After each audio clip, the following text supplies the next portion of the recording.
welcome to the deep dive.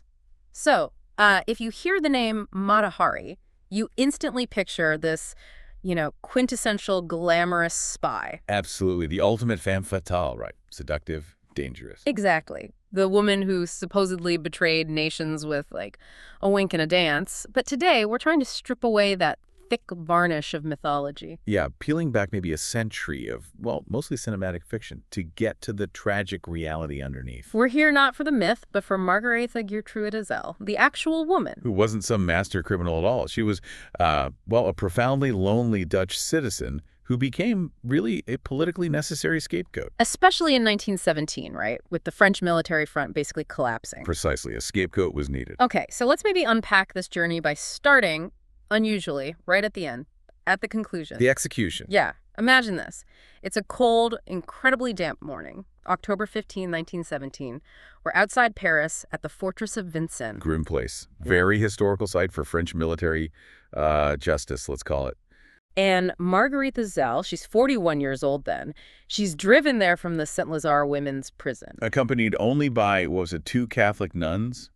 Sister Leonide and Sister Marie. And her defense attorney, Edouard Clunet, who was loyal but, ultimately pretty helpless at this point. The whole stage for the execution, it was set for maximum impact, This wasn't just legal, it was public theater. Designed to project state strength onto this terrified population. Exactly. But Zell, even with all this power bearing down on her, she maintained this, extraordinary, almost theatrical defiance. As she approached the field, right, the commanding officer offered her the blindfold, the traditional thing.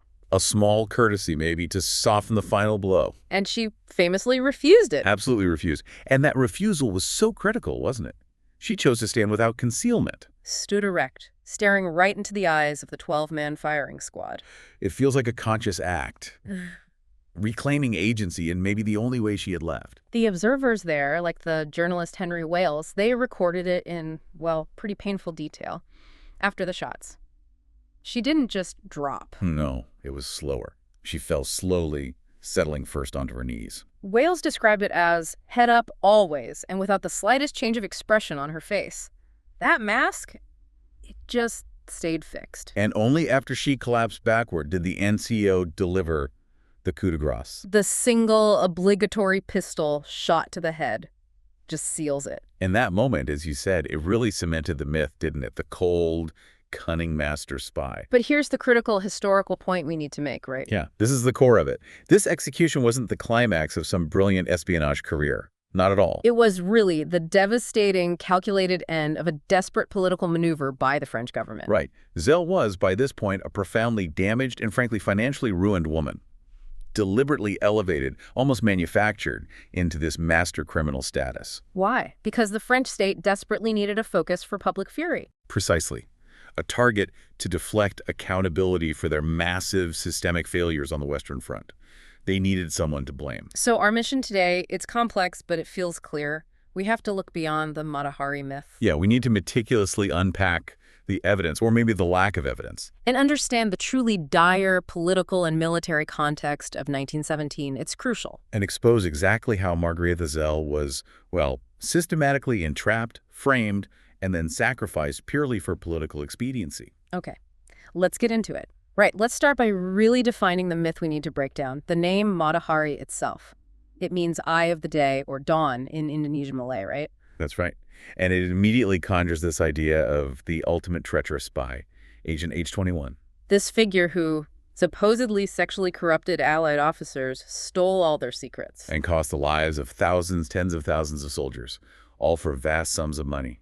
That's the story. That's the narrative that's just dominated popular culture for a century. Movies, books. And it's incredibly powerful propaganda.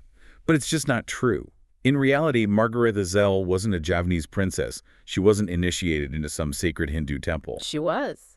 What, middle-class Dutch? Yeah, middle-class white Dutch woman born in Leeuwarden, daughter of a reasonably successful hat seller, initially anyway. More important than her origins, though, is the historical consensus about her actual spying ability.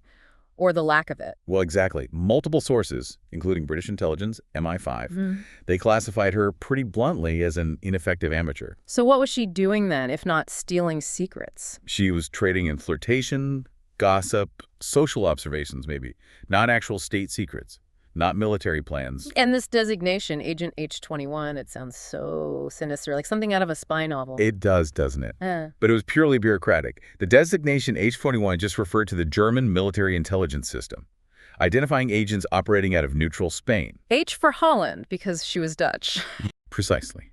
She was just a number in their ledger.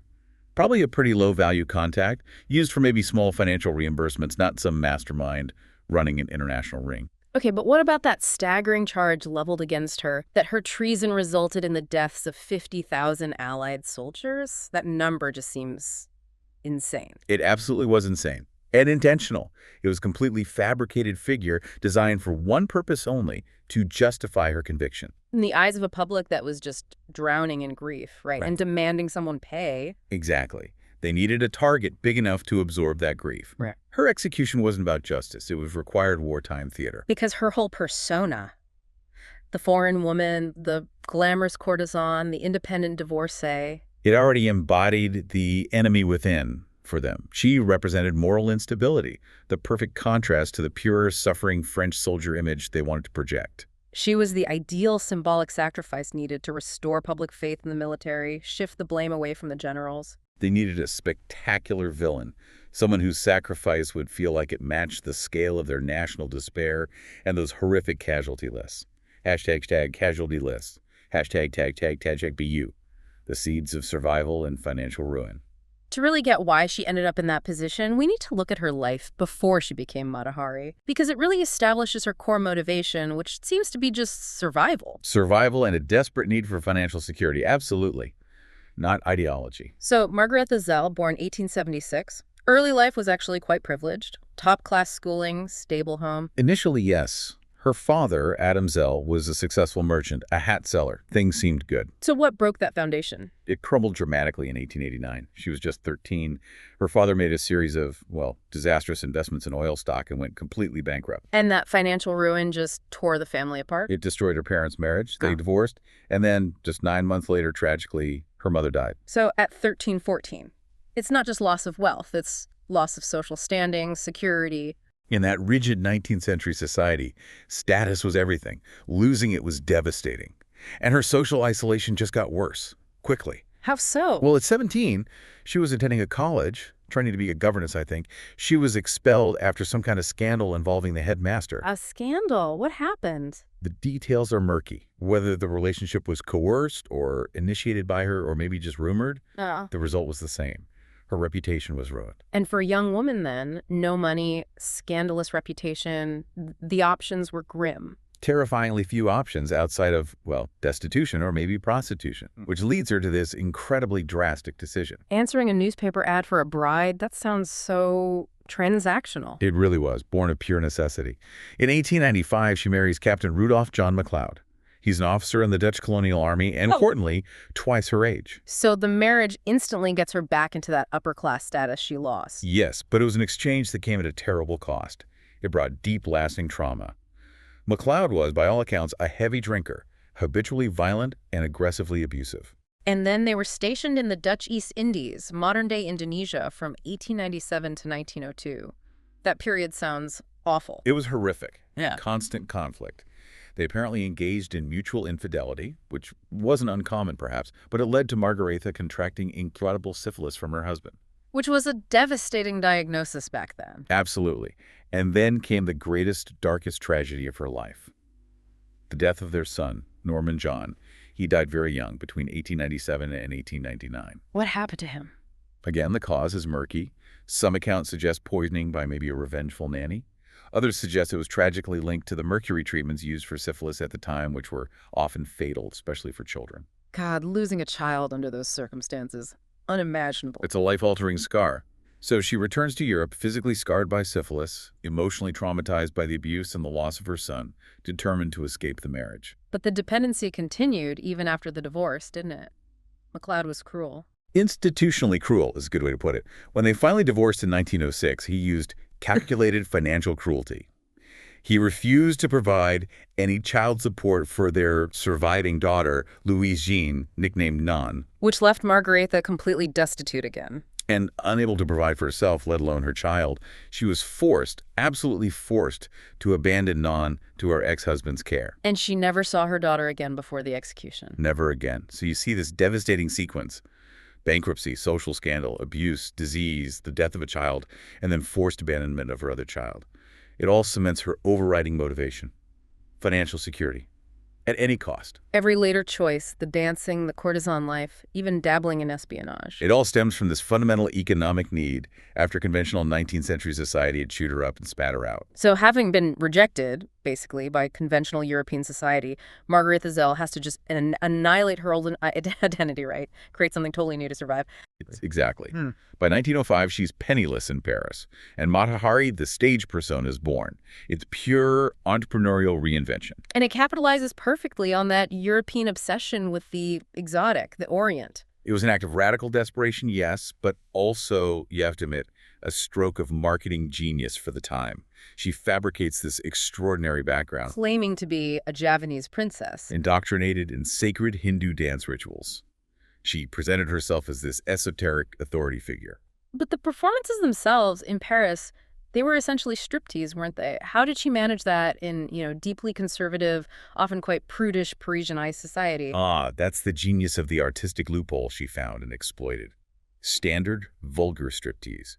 That was illegal, or at least highly disreputable, confined to low-end theaters. But Zell transformed it. She performed a sophisticated, gradual, highly stylized removal of garments, like her famous Chandra dance, the invocation to the moon. But, and this is the key, she critically tied the whole act to a religious experience. So she wasn't stripping, she was performing a sacred ritual. Precisely.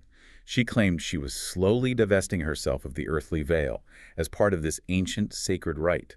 It reframed the whole thing. So framing it as religious anthropology or high art allowed her to perform essentially naked in front of society's most prominent figures. Incredible. Exactly. It transformed what would have been seen as indecent exposure into respectable high art that the elite could claim to appreciate without shame, That launched her fame. But the dance career itself was relatively short-lived. Transient, yeah. It peaked and declined within about 10 years. But she very skillfully converted that fame, that notoriety, into a career as a high society courtesan. Which meant attracting and crucially sustaining relationships with wealthy, powerful men, ministers, princes, top military officers across Europe. Right. And this is the vital connection, the link to her eventual downfall. Zell became this physical manifestation of this sort of nascent new woman. How so? Well, think about it. She was divorced, she was financially autonomous, or trying to be, and she achieved that autonomy through her own sexual and intellectual labor, essentially, her performance, her company. And in the context of World War I. In that highly conservative, paranoid, and let's face it, fundamentally misogynistic climate of the war, this independence, this freedom to move across borders, to know secrets perhaps, to be beholden to no single man, it was seen as pathological, dangerous. It was weaponized against her later. Absolutely. It made her the perfect disposable symbol of the moral decay the state claimed was undermining the war effort from within. #tag be drawn into the war machine.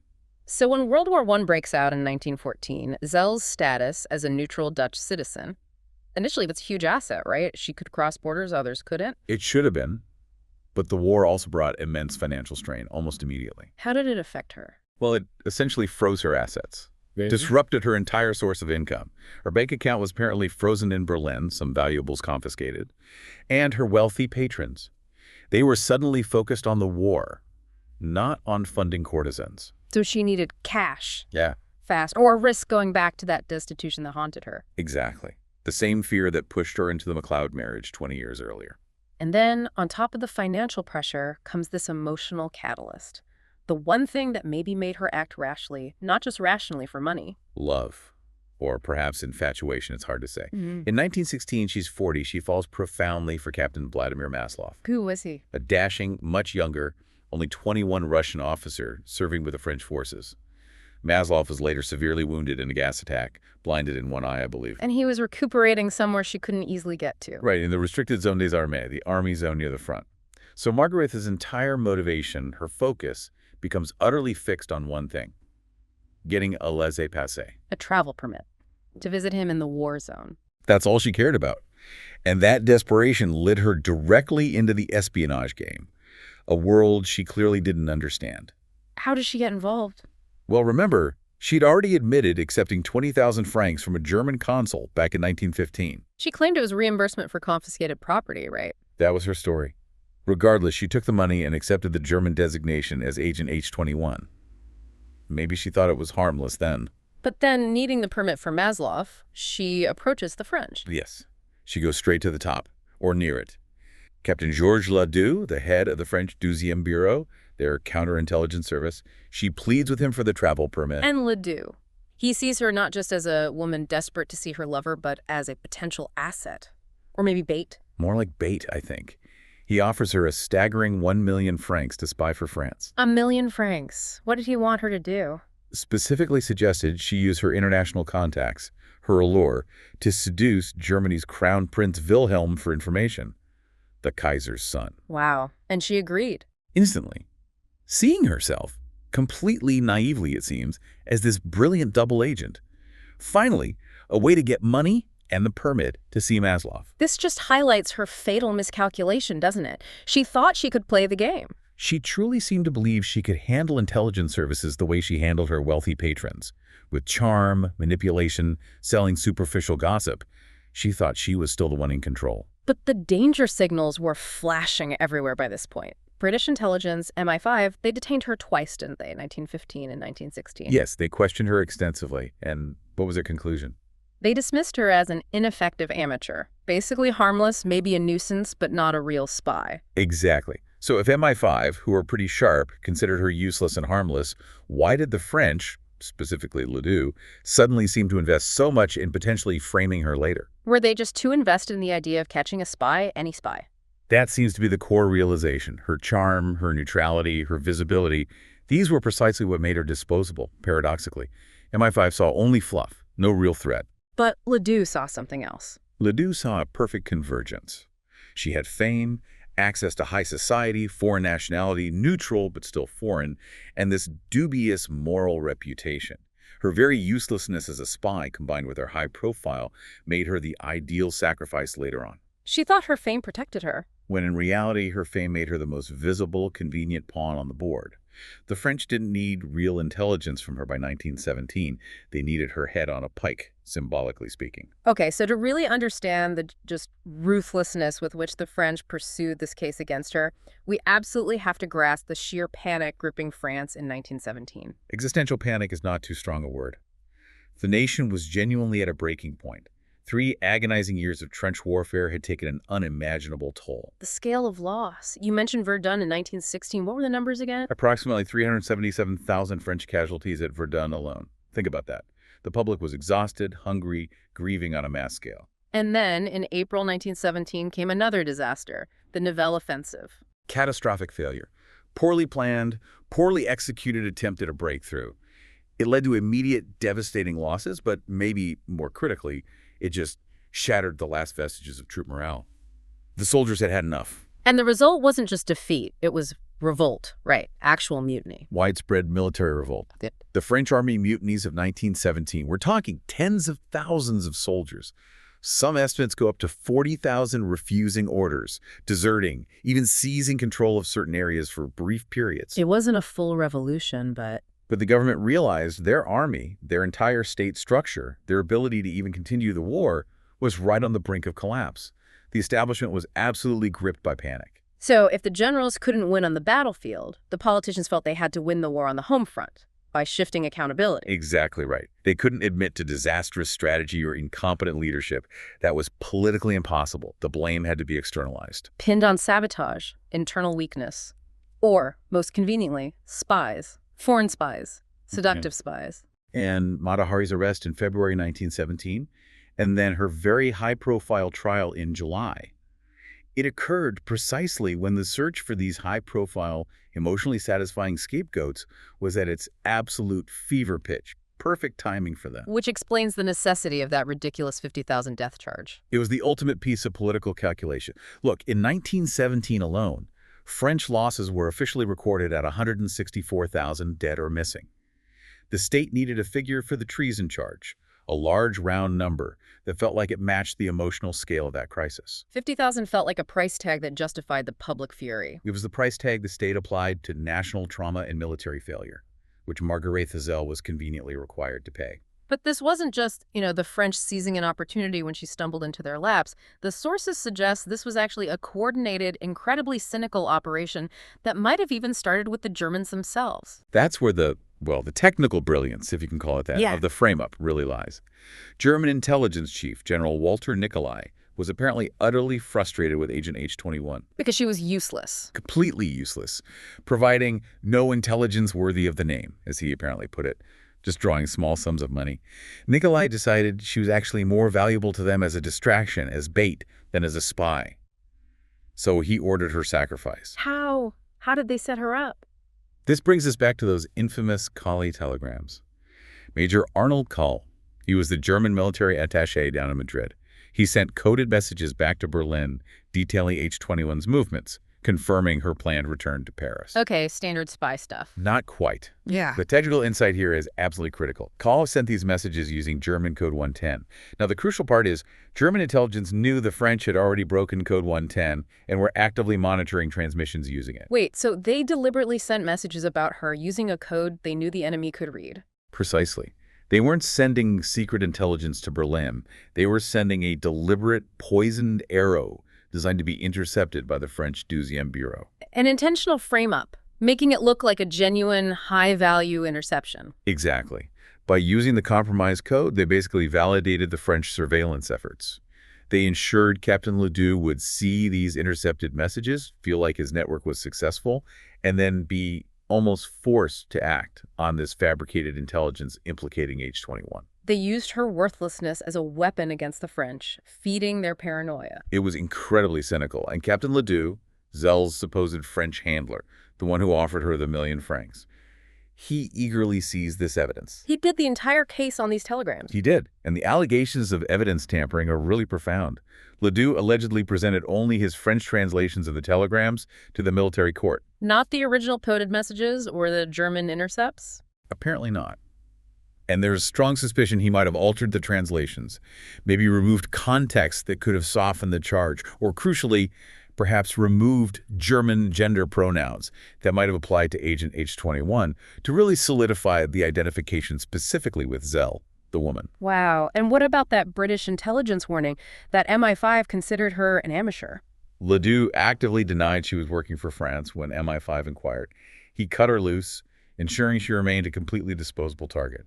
He needed her to be guilty. So the trial itself, it sounds less like a legal proceeding and more like a show trial. It was a travesty of justice by all modern standards, conducted by a closed military court, not a civilian one.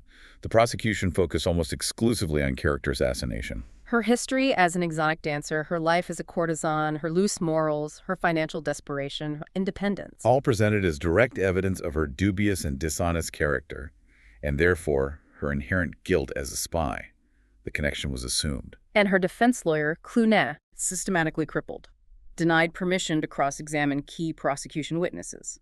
Denied permission to call defense witnesses who might have spoken to her character or her actual activities.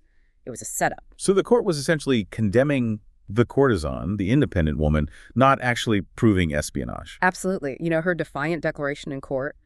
A harlot, yes, but a traitoress, never. That really encapsulated the whole sham. They saw her moral ambiguity, her lifestyle, as synonymous with national treason in that climate of fear.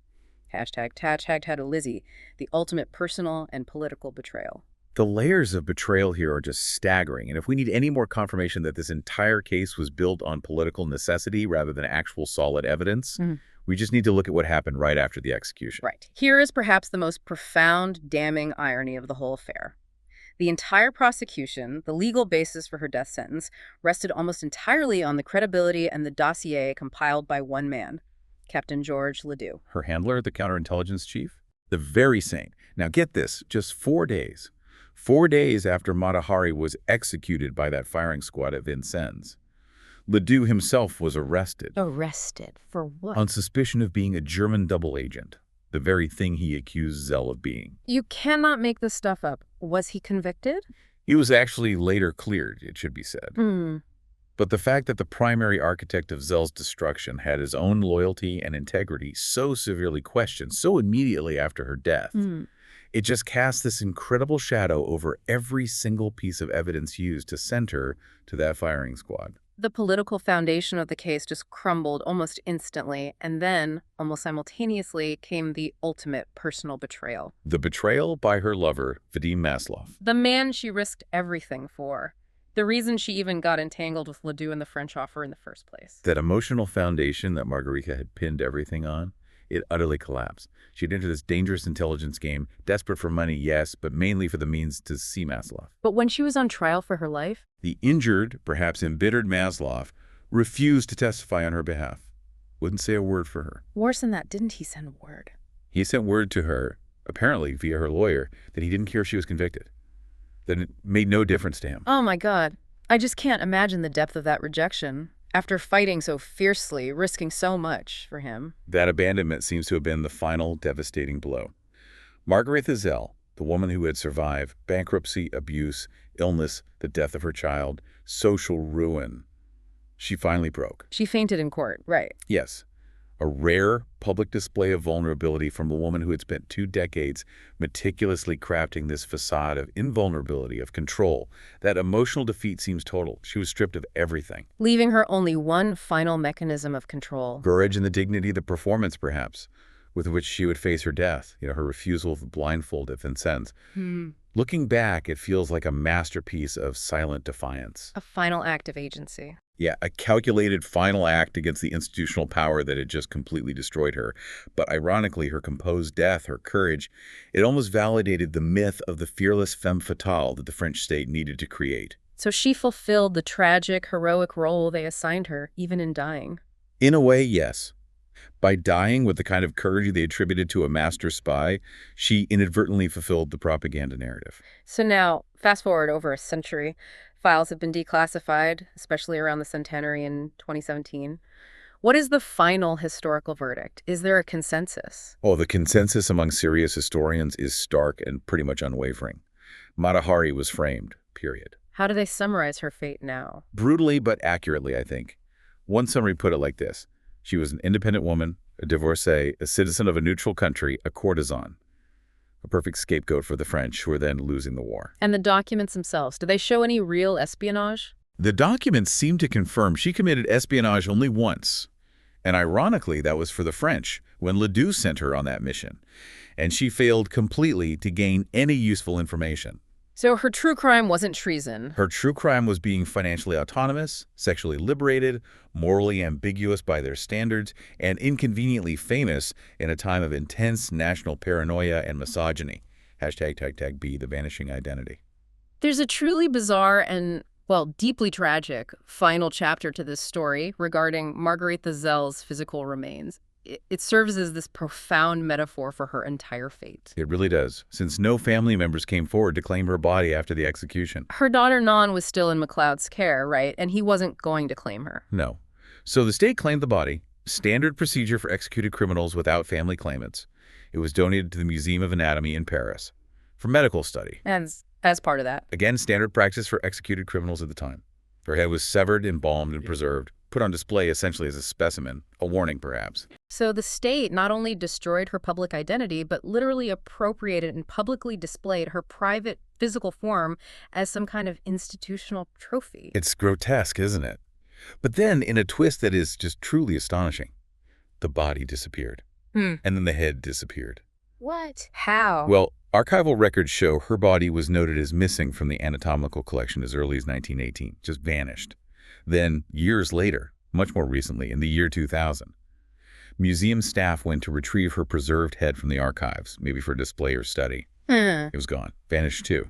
The theory is her preserved head might have been stolen, perhaps by an admirer, maybe a collector of morbid curiosities, possibly as far back as the 1950s, like 1954 is sometimes mentioned. Yeah. But no one knows for sure. So the woman who spent her life constructing this elaborate, elusive identity just to survive, and whose physical form was meant to be preserved as this permanent warning by the state, she vanished. Yeah. Entirely. Her physical existence, the ultimate asset she fiercely guarded and exploited for her survival, was first appropriated by the state, cataloged, dissected, and then in this strange final act of historical completion, it was erased entirely. Gone. Margaretha Zell is gone, both the woman and the corpse. Only the manufactured, elusive, and profoundly distorted myth of Mata Hari remains, just floating there in the cultural ether. Hashtag tag outro. So we've traced Margaretha Zell's just harrowing journey today, from a life shattered by financial ruin and abusive marriage, through the calculated creation of this exotic persona used for transactional survival. Culminating in this lethal intelligence trap she just wasn't equipped to navigate. Her decision to dabble in espionage, it seems clear, was motivated by a desperate need for money and that all-consuming desire to see her lover Maslow. It was never about ideology. No, she was a survivor. Ruined first, you could argue, by the rigid morality of the 19th century that condemned her independence and choices after her marriage failed, and then utterly destroyed by the political paranoia of the 20th century war machine. Her execution wasn't really about national security, was it? Not in any meaningful sense. No. It was a public sacrifice, required theater to cover up systemic military failure and governmental panic. She was the ultimate casualty of convenience, a glamorous foreign symbol whose death provided a necessary, if temporary, emotional relief valve for a terrified nation. So here's something to think about, a final thought for you, the listener. The entire case, everything that led to her execution, rested almost entirely on the credibility and the evidence compiled by one man, Captain Ladoux. The very man who, just 4 days after Zell was killed, was himself arrested on suspicion of being the exact kind of double agent they condemned her for being. What does that tell you about the true cost of moral panic? When a state chooses propaganda, chooses scapegoating over due process. And maybe consider how often history's most compelling villains, these figures we love to read about, are perhaps simply casualties of convenience, individuals whose high visibility, whose difference, makes them perfectly suited to absorb national guilt and distract us all from the failures of those really in power.